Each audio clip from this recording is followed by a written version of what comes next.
Guys, akong i-share ninyo kagabi nagdamgo ko og bitin nga kolor itom. And kung sa unang panahon, ang mga propeta, ang hari kung magdamgo ipahubad nila sa mga propeta tungod kay ako nagatuo nga ang mensahe sa Dios ipaagi niya sa damgo sa usa ka tawo. Sama sa mga panghitabo kaniadto nga mga mensahe sa Dios iyang ipaagi sa damgo sa mga hari, sa mga apostol, sa mga propeta, paagi niya damgo.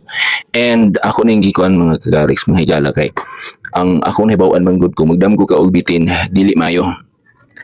Kay sa akong nahibaw-an ang pagdamgo nimo by color na depende sa color. Ang ako nagdamgohan gabi color itom nga bitin and mao ni ang buti pasabot sa itom nga bitin. Kung nadamgohan nimo ni naadi ang tulo ka punto ang kaguol, kahadlok o mga dagko nga mga kabaguhan. Wa ko kabaluon sa nga klaseng kagulanan, kaguol o kahadlok ba kaha o kaning mga dagko nga mga kabaguhan sa akong kinabuhi wala ko masayod kung unsa. Pero kanang damgo usa kini ka babala kung sa Tagalog pa tungod kay posible nga kini nahimong nadamgohan nimo tungod sa imong emosyon o sitwasyon nga kailangan nimong atubangon mga igsuon nga nakatago sa imong unahuna og kuan galamhan and nga kinahanglan nimo atubangon og nagpahiwatig pud ni siya mga higala nga kailangan natong i-discover pa ang atong kaugalingon. Doon na tayo posible nga wala pa nato na-discover ang atong kaugalingon mga higala. Ug dayon gipadamgutan ni kay aron pod nga makalikay ta sa posible nga malunod kita sa mga sayop sa mga negatibo na tong pakiramdam nako, feeling nako, ingana bitaw mga duda unsa pa diha basin diha ta malunod ta di ana ba.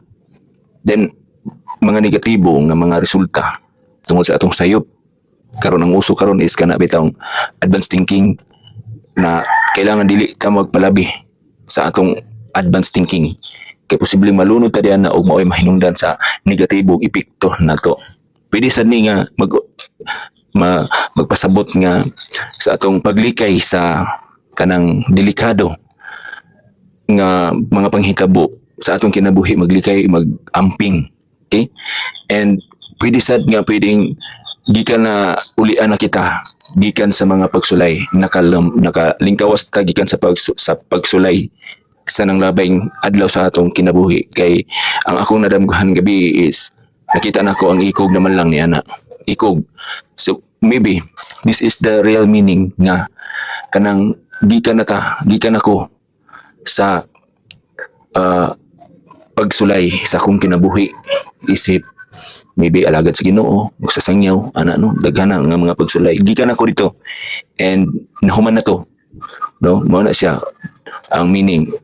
Dayon posibilidad sad nga magbantay ko sa tao sa akong palibot kay naa nila ang mutraidor nako, naa sa ila ang usa duha or tulo baka nga tao ang gigamit lang ko pero gitraidor ko anytime ko traidoron manang ako ni siyang gi-tackle mga higala kay para pod ma-aware akong gi-share lang ninyo nga every dreams have a meaning kay bisan ang mga hari kaniadto magpatawag gina sila propeta para pagsulbad sa ilahang damgo tungod kay ang Dios kung dunay mensahe diha kanimo ipaagi niya damgo.